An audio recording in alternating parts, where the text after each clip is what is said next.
Hi guys, my name is Trinity, and if you are here, you must be here to talk about books. And in today's video, we will be doing the Finally Fall book tag. Now, I saw Elliot Brooks do this video, and I don't know who the original creator was, but this is a very popular tag to do on BookTube when fall rolls around. So the first question is, in fall, the air is crisp and clear. Name a book with a vivid setting. So the first book that comes to mind when I think of books with vivid settings would be The House of Salt and Sorrows by Aaron A. Craig. Now this is a seaside setting that will make you feel like you are on a creepy ocean front, and it's just so atmospheric and amazing. And I really enjoy the imagery that Aaron A. Craig uses, because while her writing is quite flowery, it's not purple. And so I love when the imagery is done without the overuse of description. And so, like, even Small Favors, I'm currently reading that book, and I love the settings that she creates. They are so vibrant, and I adore it.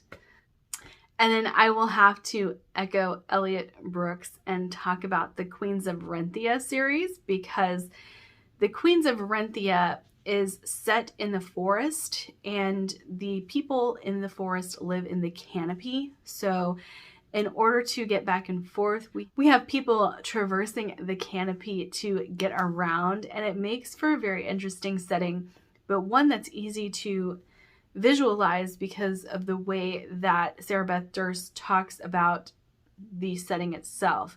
And so I do think that it's a very vivid setting. And taking a darker route, I would say The Raven Cycle by Ed McDonald and Blackwing. I really think it's a world that you can visualize just by the descriptions that Ed McDonald uses. You can see the world around you. You can feel the tenseness that is building in this world. And the first thing that I thought when I read Blackwing was, please make this a movie, because I can see it. I can visualize everything in this world, and I need it. It's creepy, it's dark, but it is a very intense visualization of this world. Like you can see it in your head. Question number 2. Nature is beautiful, but also dying. Name a book that is beautifully written, but also deals with a heavy topic like loss or grief. So I really enjoyed the way that grief was handled in The Fault in Our Stars by John Green. Now, it has been a very long time since I have read this book, but I really liked how, even though the main characters were going through something very tense and dramatic, there was a lot of humor to be had in the book, and there was a lot of acceptance of each other's issues within the book, and I really enjoyed that aspect of it. And The Four Winds by Kristen Hanna, this was set during the Dust Bowl, which I'm from Oklahoma, so very familiar with the background of the Dust Bowl, and I liked it. And this could be because I'm from Oklahoma, but there were so many things talked about that with grief and loss and people struggling to survive in this time that I can remember my family members talking about. So there was a connection there for me. The book was written in a way that it explored these things in a very visceral way, but always there was that sense of hope towards the end. And I really enjoyed it. And I really love Kristen Hanna's writing. So not surprising to find that a Kristen Hanna book would make this list. But also Horrid by Katrina Leno. Now, I have said before that this is the perfect Gothic primer. I think that if anybody wants to delve into the Gothic genre, I realize it's a subgenre, but you know, Gothic expands so many other genres, not just horror, but I do think that it is a great primer for people wanting to read Gothic horror, and it does a really great job of delving into grief and loss. Number 3, fall is back to school season. Share a nonfiction book that taught you something new.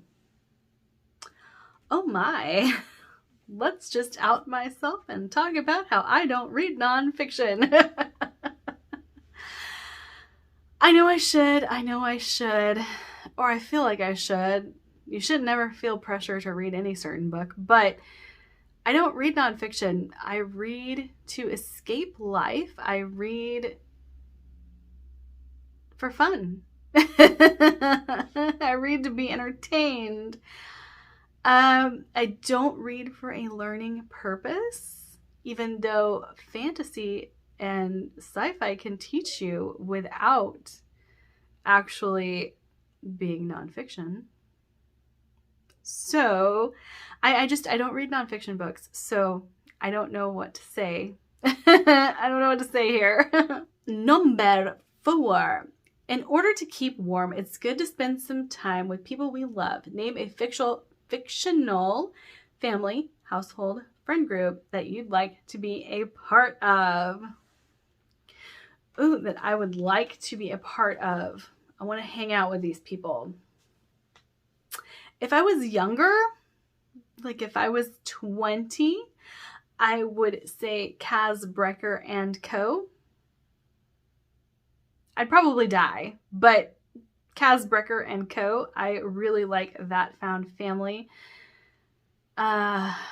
Or the monstrous girls from Strange Case of the Alchemist's Daughter. Again, if I was younger.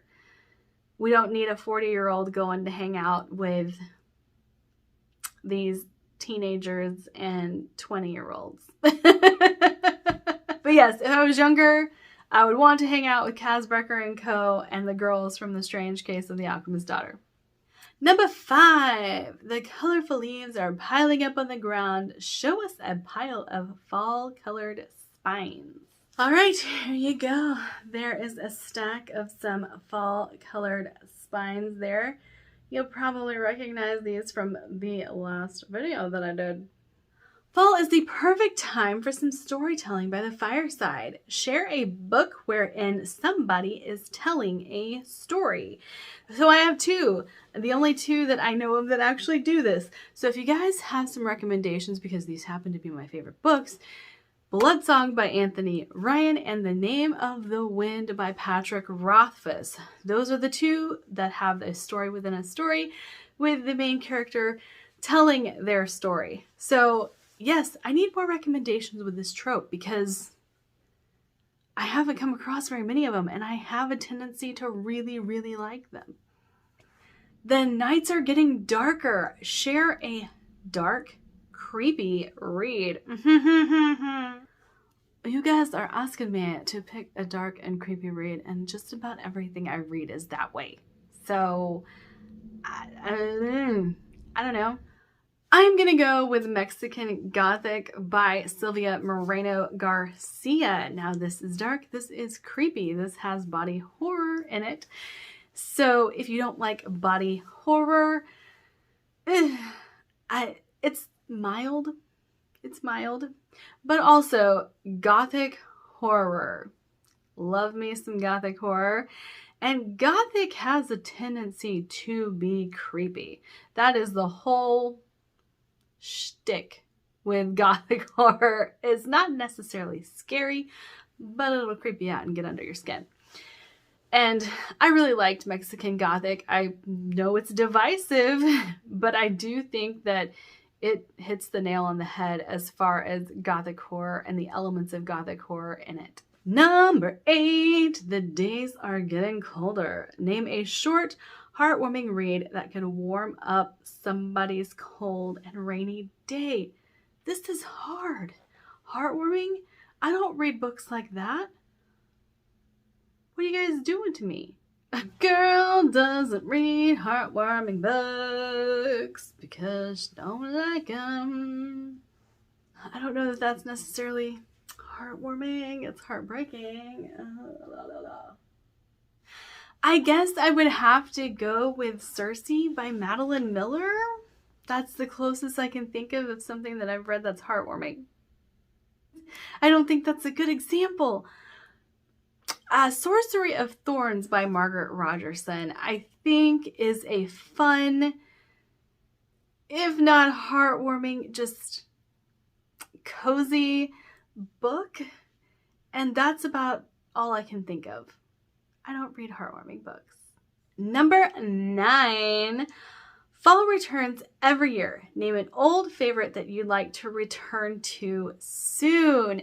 This is a fun question for me because I have been planning to do some rereads. And the reason I've been planning on doing some rereads is because I have a tendency to not finish series. And also, there is a series that I'm eager to return to that it has been a long time since I read the previous books. There's a couple of these, actually. It's been a while since I've read the previous books, but I want to read the new books. And so I'm going to have to reread the series in order to read the new book that has just come out.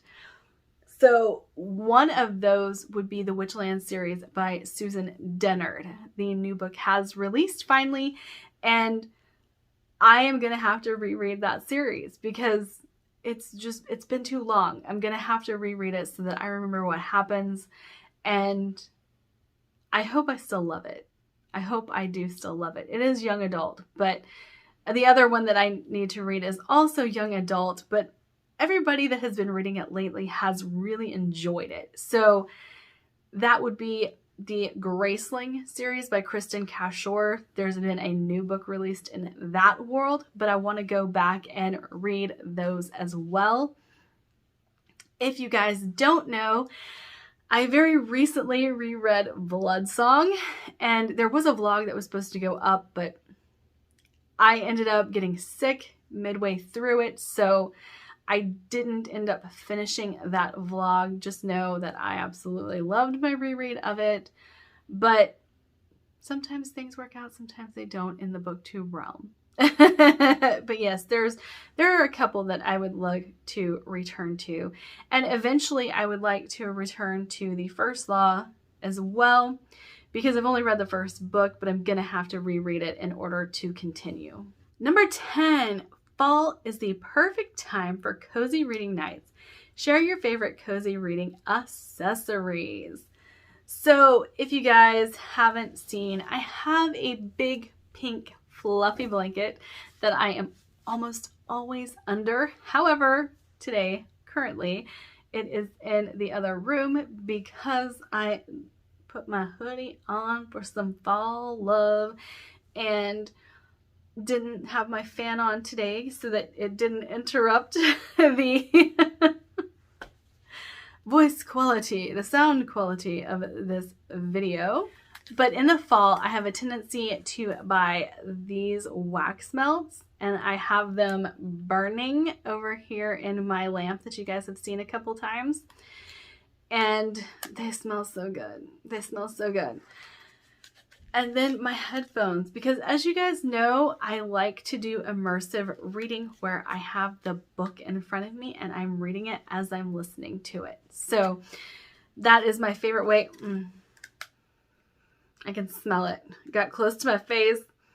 But yeah, this is probably the book accessories that I use. And then you guys have seen a few of my bookmarks. I've showed them to you. Now I want cookies. I want some cookies. And number 11 would be to tag some people. I don't know who I'm going to tag. If you want to do this video, go ahead out. Ben, I'm tagging you. Literature and Lo-Fi. You have been tagged.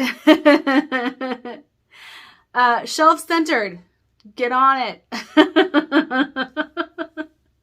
since I talked about them in this video, I'm tagging them. But again, if you want to do the tag, join us. Like, subscribe, do all the fun things, and I will see you guys in my next video. Bye.